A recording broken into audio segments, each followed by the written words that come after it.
New statewide guidelines will be going into effect on Friday, and it will roll back some of our reopening. Channel 3 Eyewitness News reporter Matthew Campbell is live right now. He is in Manchester tonight. Matthew, I understand the restaurant industry is really going to take the brunt of this, right?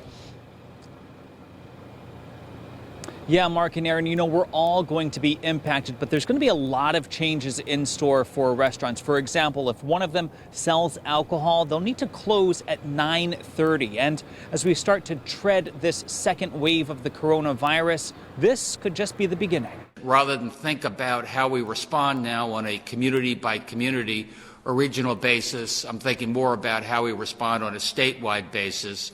These are the changes we'll see statewide on Friday. Gatherings at events drop to 25 indoors and 50 outdoors.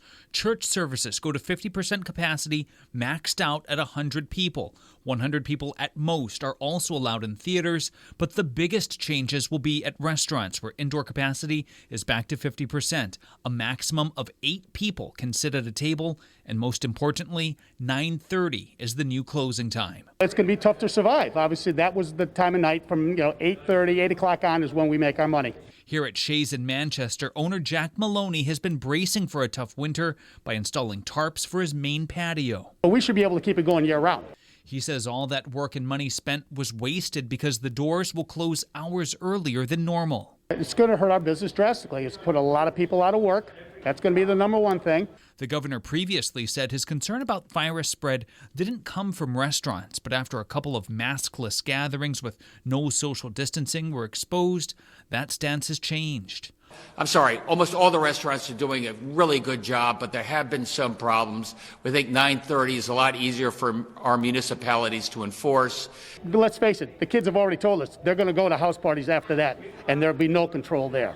Over in Massachusetts, many of the same restrictions will take effect this week, including one that amounts to a 10 p.m. to 5 a.m. curfew. Our governor isn't mandating that, but his team does recommend it. Everything we can do to limit the time we spend with people outside of our households will help us decrease infections.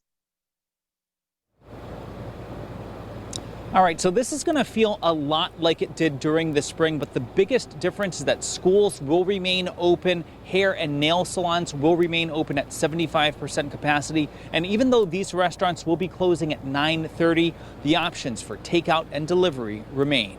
That is the latest. Live here in Manchester tonight, Matthew Campbell, Channel 3 Eyewitness News.